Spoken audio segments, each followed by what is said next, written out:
中103学年度第1学期第1次段考3年级国文科试题。1. 注音国字10分班级座号姓名。1. 吃宵2臃肿3驽盾4蝙蝠5潮吞6干2第3声7不修边2第2声8安基1安9自出鸡之第4声10不容置第4声。2. 解释10分。1. 日旦除豆2无懈可击3与合4配头5金拓6农先河度7窗08测勋9点介儿迟10尺安甲。3.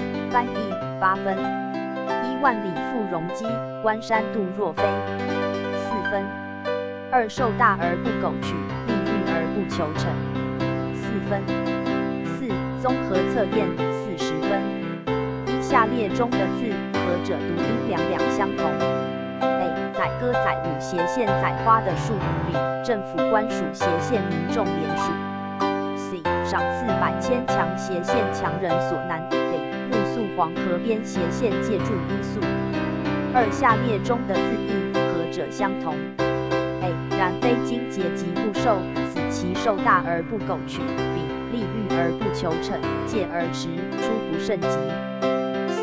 比行百里，天涯若比邻。D. 两兔傍的走，依山傍水。3. 下列各文句何者用字完全正确 ？A. 春节期间为减少车流量，国道有高承载限制，未坐满4人不能上高速公路。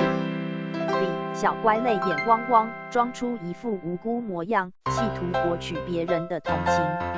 C. 夜里万籁俱寂，宁静清幽，跟白天是声鼎沸的景象截然不同。D. 每逢元宵节，台南市盐水区总涌入大批人潮，争睹风炮奇观。4. 扑朔迷离本意指兔子奔跑时很难辨别雌雄，后引申形容事物错综复杂，真相难辨。下列文句中的词语何者所使用的是本意 ？A. 他这几年来官运扶摇直上，但健康指数却急剧下滑。B. 这几件古物都是无价之宝，岂可摆在架上待价而沽 ？C. 导演大刀阔斧删去许多不必要的场景，以降低成本。D. 这番天衣无缝的话，使人不得不相信他说的是事实。5. 下列中的字何者皆是指真正的颜色 ？A. 赤胆忠心斜线近朱者赤。B. 碧波荡漾斜线釉绿的梯田。C. 唇红齿白斜线明眸皓齿。D. 灰布长袍斜线心灰意冷。6. 关于乐府诗的格律及创作，下列说明何者正确 ？A. 字数、句数固定，可入乐。B. 平仄、对仗无严格限定。C. 偶数句押韵，且不可换韵。D. 大多为文人作品，只可颂，不可歌。7. 用来摹写声音的字词称为状声词。请判断下列个体的词语，何者都是状声词。A. 燕山湖其声啾啾，无边落木萧萧下。B. 涓涓细流，啧啧称奇。C. 黄河流水鸣涧涧，滚滚长江东逝水。D. 磨刀霍霍，滔滔不绝。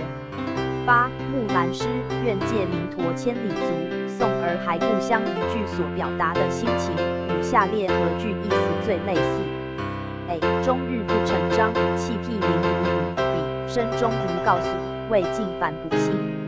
C. 即从巴峡穿巫峡，便下襄阳向洛阳。D. 独在异乡为异客，每逢佳节倍思亲。9. 古人以得之计时，小花在日记中写道：植物园内，一抹斜阳披挂远山顶边，凉风轻吹，倦鸟归巢，我心生惆怅，无心观赏这白昼与黑夜交替的景色。依以上文句推断，他所描写的时间约为12的之中哪个时辰 ？A. 40 B. 50 C. 未时 D. 有时。时当窗里云鬓中的云字本为名词，此处则意味如云般的，当形容词用。下列中的字也都使用了转品修辞法，何者词性的变化也是名词转为形容词。A. 一伞在握，开合自如。B. 火红的太阳也滚着火轮子回家了。C. 蜷着一条腿，缩着颈子。D. 愿为是鞍马，从此替爷征。11下列出自两马对一文的文句，何者并非形容烈马 ？A. 日旦锄豆数豆，饮泉一壶。B. 默不择速，饮不择泉。C. 揽佩慰安，踊跃疾趋。D. 力竭汗喘，待遇必然。12下列文句中的数量词，何者表示实属 ？A. 有以千金裘千里马者。B. 三更画舫穿藕花。C. 将军百战死，壮士10年归。D. 万绿丛中一点红。13伞一诗中，何者不是以伞的外形来描绘 ？A. 以蝙蝠弧形的双翼斜线连成一个无懈可击的圆。B. 一把绿色小伞是一顶盒盖。C. 顶着单纯儿歌的透明音符。D. 何则未干未胀。14下列文句所使用的修辞法，何者说明正确 ？A. 万里赴戎机，关山度若飞，对偶。B. 策勋12转，赏赐百千强，借贷。C. 常常一生莫非这样一场游戏吧，类叠间譬喻。D. 好锐利的喜悦刺上我的心头，花式。15风筝一诗中，从哪一句可以看出人类以微弱的力量对抗外在环境的意思 ？A. 扶摇直上，小小的希望能悬得多高呢 ？B. 细细一线，却想与整座天空拔河。C. 常常一生莫非这样一场游戏吧 ？D. 上去再上去，都快看不见了。16胳膊上架着的鹰，有时头上蒙着一块皮子，与何不整地蜷伏着不动这句话写出鸟处在什么样的状态 ？A. 得意 B. 悠闲 C. 浮躁 D. 苦闷。17书店是城市的眼睛，斜线甲作家则像城市的勋章，斜线 B. 让整个城市发光发亮，斜线 B. 让整个城市里的人看得更远更宽。上段文字的语序被错置了，正确的次序应该是什么 ？A. 甲乙丙 B. 丙甲乙 C. 乙甲丙 D. 丙乙甲。18旅美棒球好手王建民在接受访问时曾说，投球时我的眼中只看到投手板到打击者的一条线。根据上句，王建民投球时的态度可用哪一个成语来形容 ？A. 心无旁骛 B. 出神入化 C. 夜郎自大 D. 目中无人。19下列何者是读书摘要的主要用途 ？A. 总结全文，利于书本的行销。B. 提纲挈领，截取有用的讯息。C. 发挥想象，找出书中该延伸之处。D. 新发联想，强调与不同书籍比较。20瑞典格言：我们老得太快，却聪明得太迟。这句话的含义为何 ？A. 家有一老，如有一宝。B. 聪明反被聪明误，以至于大器晚成。C. 人生苦短，何不秉烛夜游 ？D. 生命中的美好事物往往疏忽即逝，宜及时把握，莫蹉跎。5成语能力测验，配合题10分，请填入适当的词语代号。A. 长袖善舞 B. 八面玲珑 C. 目不暇给 D. 却之不恭一事如敝屣 F. 洋洋洒洒 G. 筚路蓝缕 H. 笔尖记种 I. 蓑衣结实 J. 额手称庆 K. 众志成城 L. 目不见节 M. 林可绝景 N. 息息相关 O. 恃才傲物。依人类文明的发展，接赖无数先民辛勤耕耘而来。2恶贯满盈的贪官污吏被绳之以法，民众一步欢欣鼓舞。3古人说得好，多钱善假，做生意本钱越多越好，可以大展宏图赚大钱。4老王所以官运亨通，青云直上，这与他能的处理各种人际关系密不可分。5自从家道中落，他救得将一群儿女带大，现在总算苦尽甘来。6人的才势越高，越应懂得谦虚，若是终究会吃亏的。7迷只会指责别人的错误，却从来都看不到自己的缺点。8他隐居山林里有数年，早将功名利禄，拿这些引他出世恐不可能。9台北101大楼跨年的烟火秀，火树银花，灿烂缤纷，令人。10只要我们齐心协力，这点困难一定能克服。6阅读能力测验10分。1消失了的是时间斜线，累积起来的也是斜线时间。在薄暮的岸边，谁来窥探斜线这一艘又一艘斜线从来不曾解揽出发过的舟船？一如我们那些暗自熄灭了的欲望斜线，那些从来不敢去试穿的新衣和梦想斜线，即使夏日风美透，即使在那时斜线海洋曾经那么饱满与平静，斜线我们的语言曾经那样斜线年轻，席慕容诗的蹉跎。1消失了的是时间斜线，累积起来的也是斜线时间。从这段文字可知，作者要传达的含义为何？ A 时间很难掌控，只能任其自然消失。B 如何掌控时间完成梦想，操之在己。C 梦想的消失和累积都是时间自然的作用。D 无论时间如何消失，总有天会完成梦想。2根据本诗的内容，作者流露出下列何种情绪 ？A 欣慰 B 自满 C 愤恨 D 遗憾。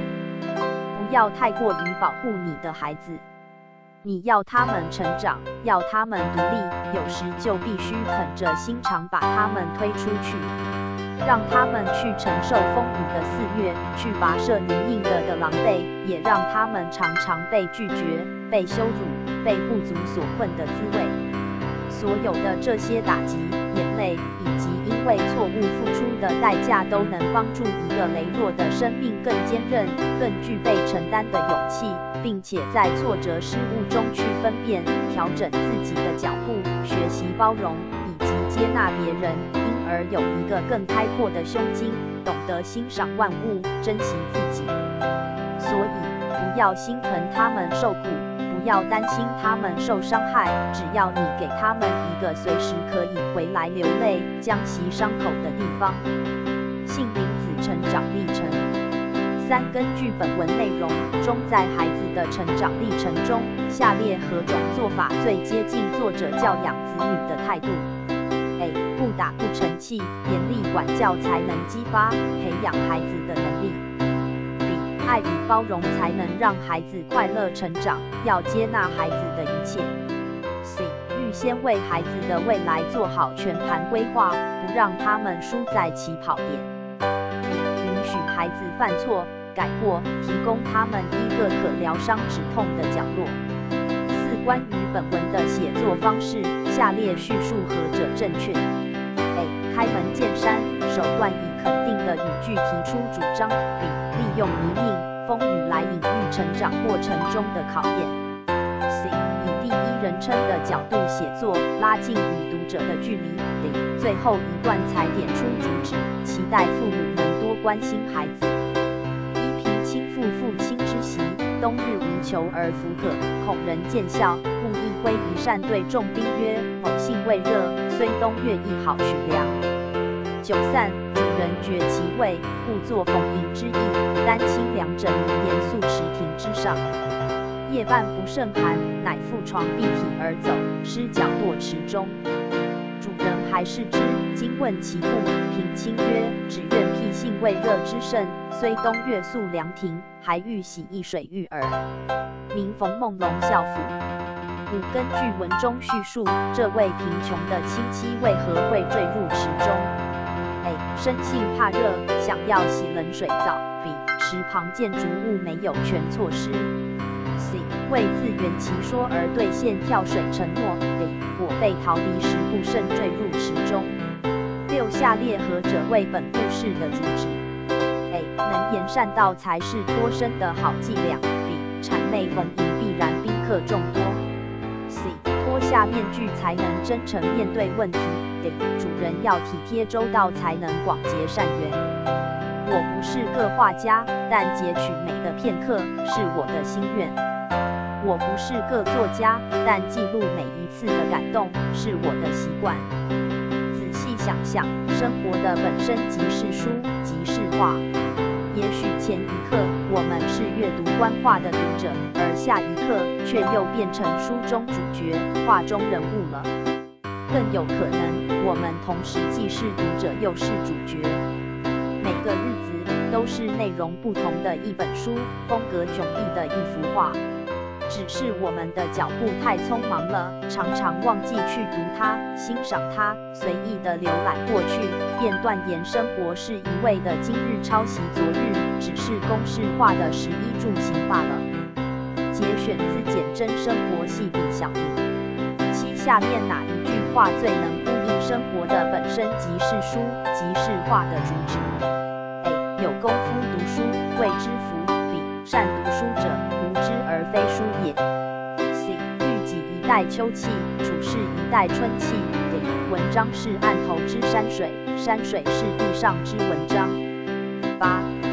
每个日子都是内容不同的一本书，风格迥异的一幅画，使用的修辞与下列何者相同 ？A. 我是被你囚系的鸟，已经忘了天有多高。比如泪水总是不听话，幸福躲起来不声不响。C. 这是我的一小步，却是人类的一大步。D. 用宁静和回忆酿成一壶叫历史的酒。细雨蒙蒙夜沉沉，梁上君子敬我们。屋内诗书存千卷，床头金银无半文。出门修金黄尾犬，越墙莫损兰花盆。天寒不及披衣送，趁着夜色赶豪门。郑板桥幽默诗。9读完此诗可推知，小偷最后得手的东西是什么 ？A. 花盆 B. 钱财 C. 诗书 D. 什么都没有偷到。诗词诗何句是对小偷的嘲讽 ？A. 天寒不及披衣送 B. 细雨蒙蒙夜沉沉 C. 屋内诗书存千卷 D. 出门修金黄尾犬。7作文12分，另考。新东国中101学年度第2学期第1次段考2年级国文科答案卷。2年级班座号姓名。1注音国字10分。1、2、3、4、5、6、7、8、9、10。2解释10分。16、27、38、49、50。3翻译8分。1万里赴戎机，关山度若飞4分。2受大而不苟取，利欲而不求成4分。4综合测验40分。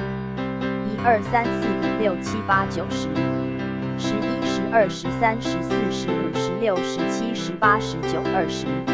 5成语测验10分。1、2、3、4、5、6、7、8、9、10。6阅读能力10分。1、2、3、4、5、6、7、8、9、10。